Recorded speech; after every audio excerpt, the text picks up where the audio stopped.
আমার যত যত অনুসন্ধান এবং তদন্ত ছিল সকল অনুসন্ধান তদন্তে হয় প্রভাবশালী মন্ত্রী, হয় এমপি, হয় সেন্ট্রাল আওয়ামী লীগ লিডার অথবা কোনো না জেলা পর্যায়ের লিডার সরাসরি জড়িত ছিল।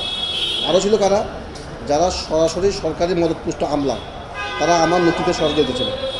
তাদের রোষানলের শিকার হয়ে আমি গত 16 ফেব্রুয়ারি 2022-এ কোনো কারণ দর্শানো নোটিশ ছাড়াই আমি চাকরিচ্যুত হই। তো চাকরিচ্যুত নোটিশ পাওয়ার পরেই আমি কমিশনের পুনরীক্ষণের আবেদন করি 28 ফেব্রুয়ারি 2022-এ। এই তৎকালীন কমিশন আমাকে কোনো ধরনের কারণ ছাড়াই আমার ওই পুনরীক্ষণ আবেদনটা বিবেচিত হয় না মর্মে আমাকে একটা চিঠি ইস্যু করে। আচ্ছা যাক, পরবর্তীতে আমি মহামান্য হাইকোর্টে আসি। মহামান্য হাইকোর্টে আমি একটা সিভিল রিট পিটিশন দায়ের করি 3697/2022, যেটা আমি গত 5 ফেব্রুয়ারি 2024 একটা রুল পাই।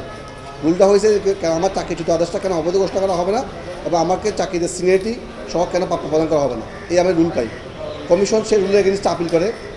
মুরতাজে অর্ডার করে জিতে নিন গাড়ি, বাইক, আইফোন সহ কোটি টাকার পুরস্কার। অর্ডার করতে ভিজিট করুন murtaj.com। 6 ফেব্রুয়ারি 2024-এ পরবর্তীতে যখন 5 আগস্টে প্রেক্ষাপট হয়, মাননীয় কমিশন সদস্য হয়ে ওই civil petition for leave to আপিলটা কমিশন কর্তৃক প্রত্যাহারিত হয়। তারপর আমার রুল পিটিশনটা এখন পর্যন্ত বহাল আছে।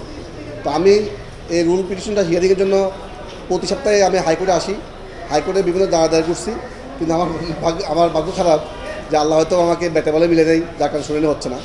তো একটু বিষয়টা আমি বলি।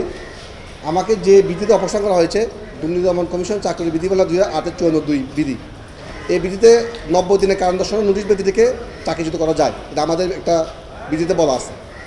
তো সেই বিধিতে যখন আমাকে অপসারণ করে, সেই বিধিটা মহামান্য অ্যাপিলেট ডিভিশনের চ্যালেঞ্জ অবস্থা ছিল। পরবর্তীতে 16 মার্চ 2023-এ এই মামলার 54 বিধির মামলা পূর্ণাঙ্গ রায় হয়। সে রায় উল্লেখ করা আছে 54 বিধিটা বৈধ, তবে সেটা যদি কারো ক্ষেত্রে প্রয়োগ করতে হয়, মহামান্য অ্যাপিলেট ডিভিশন 12টা নির্দেশনা দিয়েছে, গাইডলাইন দিয়েছে। তো আমি বলবো সে 12টা গাইডলাইনে আমার ক্ষেত্রে একটি গাইডলাইনে ফলো করা হয়নি। তো আমি সেই জিনিসটা উল্লেখপূর্বক আমি 5 আগস্টের যে সফল গণ অভ্যুত্থান পরবর্তী যে প্রেক্ষাপট, সেই প্রেক্ষাপট পরবর্তীতে আমি মহামান্য আমাদের মাননীয় কমিশন বরাবর আমি একটা দরখাস্ত দাখিল করি 7 আগস্ট 2024-এ। আর তৎসময়ে আমি কোনো একটা আশ্বাস পেয়েছিলাম, মাননীয় সচিব মহোদয় একটা আশ্বস্ত হয়েছিলাম যে আমাকে হয়তো বা এটা আমার রিভিউটা করা হবে। কিন্তু যখন দেখছি ওইটাও আশ্বস্ত হচ্ছি না বা আমাকে কোনো কিছু জানানো হচ্ছে না, তখন আমি সাথে সাথে চলে যাই জনপ্রশাসন যে ষষ্ঠ কমিটি যেটা আছে তাদের নিকট একটা দরখাস্ত দাখিল করি। সেখান থেকে কোনো উত্তর পাওয়া যায় নাই। পরবর্তীতে আমি দিক হারাইয়া 18 ডিসেম্বর 2024-এ আমি মাননীয় চিফ জাস্টিস বরাবর একটা আবেদন দাখিল করি। সেই আবেদনটা পেন্ডিং আছে। সর্বাবস্থা বলবো, আমাকে নেওয়ার ক্ষেত্রে গত 12 নভেম্বর 2024-এ আমার যে রিট পিটিশন ছিল সেখানে একটা শুনানি হয়েছে। শুনানিতে 2 পক্ষের আইনজীবী ছিল। 2 পক্ষের আইনজীবীতে মহামান্য হাইকোর্ট বলেছেন anti corruption commission may reinstate the petitioner in his service on condition to withdraw the writ petition file by him. না, আমি যে মামলাটা দাখিল করছি, রিট পিটিশন করছি, সেটা প্রত্যাশা সাপেক্ষে আমাকে অ্যান্টি কারাপশন কমিশন চালিয়ে নিতে পারে। তো আমি কমিশনের নিকট গিয়েছি যে আমি হাইকোর্টের যে অবজারভেশন, সেটা হাইকোর্টের অবজারভেশনটা কমিশনের যিনি পিপি সাহেব আসিফ স্যার, উনি লিখিত আকারে হাইকোর্টকে দুদককে জানিয়েছেন। সেখান থেকে নোট হয়ে লিগাল সেকশন থেকে মানব সম্পদ শাখা আছে, কিন্তু অদ্যবধি আমি নিয়োগ পাচ্ছি না। তো আমি বলবো 7 আগস্টের যে আমার যে মানবিক আবেদন কমিশন বরাবর, মহামান্য অ্যাপিলেট ডিভিশন যে 12 দফার নির্দেশনা এবং আমি যে এই হাইকোর্টের যে একটা রুল পেয়েছি, এই 3টার আলোকে আমাকে মানবিকভাবে বিবেচনা করা যায় কিনা। কারণ আমি তো আওয়ামী শোষণের শিকার এবং আওয়ামী সরকারের বিরুদ্ধে সর্বপ্রথম ডকুমেন্টারি কাজ করছি। আমি সৎ সাহস নিয়ে বলতে পারি। এবং আমার প্রত্যেকটা মামলাতে ওরা অনেক প্রায় 20 জনের অধিক অ্যারেস্ট হয়েছে, আপনারা জানেন। এবং আমার সকল আসামি পলাতক, অথবা তারা বিভিন্ন মাধ্যমে ধরা খাচ্ছে। যেমন রোহিঙ্গা আইডি পাসপোর্টের মামলায় ওরা সেম কাজ করতে গিয়ে অন্য কোনো সংস্থা নিয়ে ধরা খাচ্ছে। ল্যান্ড শাখা একজনের শাখায় যে আসামিগুলো আমি ধরেছি, তারা আবার একই কুকাম করতে অন্য সংস্থা নিয়ে ধরা পড়ছে। তা আমি বলবো, আমি তো সৎ সাহস নিয়ে কাজ করছি। আমার বিরুদ্ধে কোনো ফাইন্যান্সিয়াল ক্রাইম অভিযোগ নাই, ড্রাগ এডিকশনের অভিযোগ নাই, কোনো অ্যাবিউসের কোনো অভিযোগ নাই। তো আমি আপনাদের নিকট আকুল আবেদন জানাচ্ছি। আজকে 5 মাস হয়ে গেল, সবাই যে না করে তাকে জয়েন করছে, আমি এখনও জয়েন করতে পারি নাই।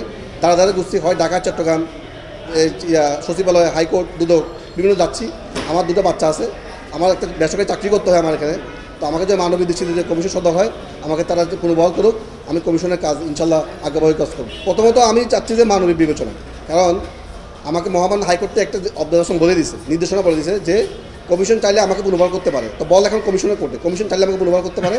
আমি চাচ্ছি কমিশন মানবিক বিবেচনায় আমাকে এটা গ্রহণ করুক। আমার বিরুদ্ধে কোনো অভিযোগ ছিল না, আমাকে আড়াইলাইনের একটা প্রজ্ঞাপনের মাধ্যমে চাকরি থেকে অবসর করা হয়। যখন বিভিন্ন মিডিয়াতে আমার বিষয়টা চ্যালেঞ্জ হয়েছে, তখন কমিশন 13 অভিযোগ আনছে।